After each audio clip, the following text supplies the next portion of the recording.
নমস্কার, আপনারা এখন দেখছেন আরবিন লাইভ 24 নিউজ চ্যানেল। আজ আমরা রয়েছি বগুড়ার বংশীনগরে। পশ্চিমবঙ্গ গৃহ শিক্ষক কল্যাণ সমিতির পক্ষ থেকে আজকে সকলে আজকে উপস্থিত হয়েছেন বংশীনগরে। কি কারণে চলুন সেই বিষয়ে আমরা সংগঠনে যারা কর্মকর্তা রয়েছে ওদের সাথে আমরা কথা বলে জেনে নেবো। হ্যাঁ, নমস্কার। আমি উজ্জ্বল গোস্বামী, পশ্চিমবঙ্গ গৃহ শিক্ষক কল্যাণ সমিতির নদিয়া জেলার সভাপতি। আজ আমরা এই বগুড়ার অঞ্চলের বংশীনগরে এসছি একটি উদ্দেশ্য নিয়ে। উদ্দেশ্য হলো আমাদের এই সহকর্মী প্রশান্ত বিশ্বাস সহকর্মীর কিছুদিন আগে প্রশান্ত বিশ্বাসের বাড়ি অগ্নিকাণ্ডে পুরো ধ্বংসস্তূপে পরিণত হয় এবং তাতে বিরাট একটা ক্ষয়ক্ষতির সম্মুখীন হয় সে। আমরা আমাদের সংগঠন থেকে আমরা চেষ্টা করছি সেই প্রশান্ত বিশ্বাসের পাশে এসে দাঁড়ানোর। আমরা যতটুকু পেরেছি আমাদের সংগঠনের পক্ষ থেকে আমরা সেটাই চেষ্টা করছি। আমাদের সঙ্গে উপস্থিত রয়েছেন আমাদের রাজ্য কমিটির উপদেষ্টা সুজিত রায় মহাশয়। এছাড়াও বিভিন্ন অঞ্চল থেকে বিভিন্ন গৃহ শিক্ষকরা এসছেন। আমাদের সংগঠনের এটাই উদ্দেশ্য। আমাদের সংগঠনের উদ্দেশ্য বিভিন্নভাবে সামাজিকগতভাবে মানুষের পাশে দাঁড়ানো, গৃহ শিক্ষকদের পাশে দাঁড়ানো। আমরা কিন্তু সেই উদ্দেশ্য নিয়ে আজকে এসেছি।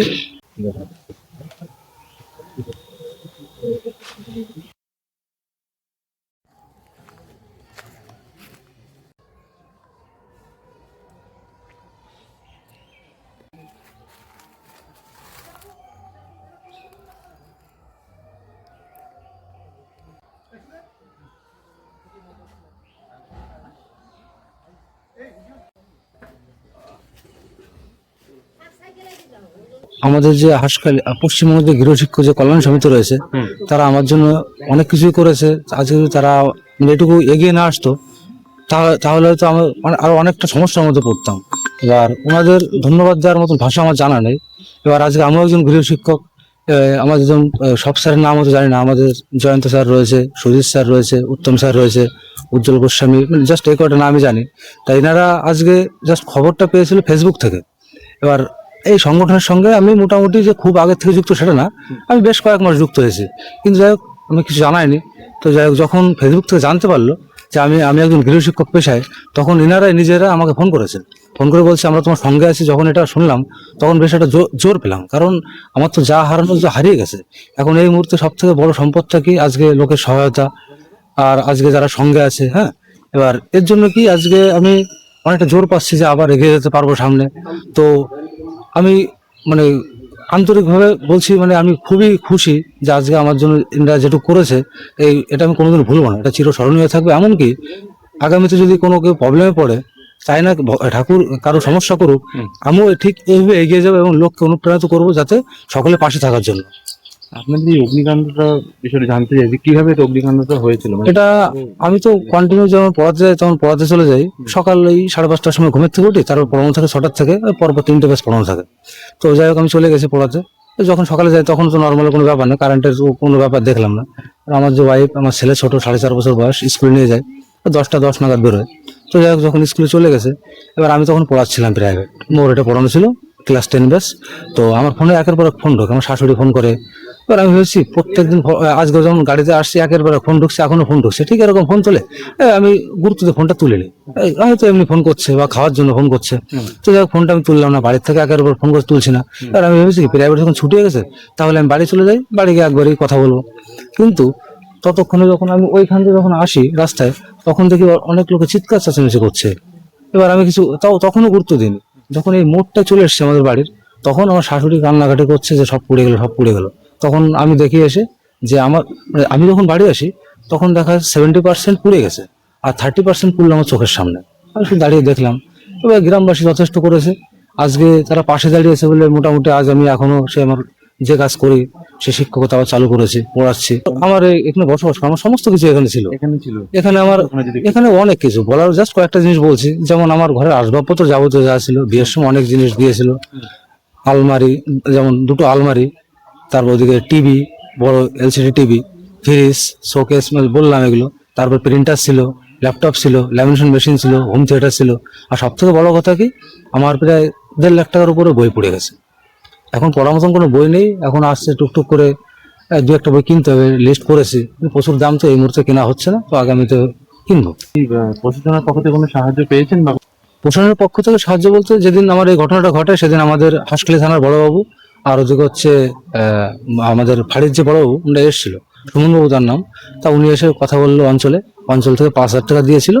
আর আমাদের এসেছিল, ওই প্রধান এসেছিল, আমাদের যে সভাপতি এসেছিল, উন্ডা উন্ডা এসে বলেছে যে যাই হোক, এখান থেকে বিডিও স্যার নিজেও এসেছিল। হ্যাঁ, ওদিকে ডাক্তার অথিনবাবু এসেছিল, উনি প্রাথমিকভাবে আমাদের জন্য যেটুকু করে গেছে, মোটামুটি উনি যেটুকু করেছে সেটা মোটামুটি 1-2 মাস নর্মালি খাওয়া যাবে। উনি চাল থেকে শুরু করে ডাল, ডিম, তারপর ছেলের পোশাক, আমার ওয়াইফের যে পোশাক, সমস্ত জিনিস উনি দিয়ে গেছে। যেমন প্রধান এসেছিল বাড়ি, ওই পঞ্চায়েতও এসেছিল। এবার এখনো পর্যন্ত তেমন প্রশাসনিকভাবে ওই টাকা পরের পাইনি। আসলাম যে সরকারের যেটা অনুদান আছে 15,000 টাকা, তার জন্য অ্যাপ্লিকেশন করে আসলাম, একটা আবার যেতে হবে ভিডিওতে।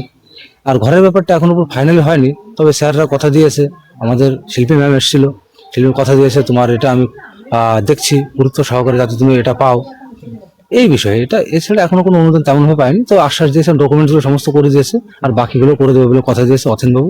এমন শিল্পী ম্যাম বলেছে তোমার কোনো অসুবিধা নেই, রেশন কার্ডটা করতে দিয়েছে, আধার কার্ডটা করে দেবে।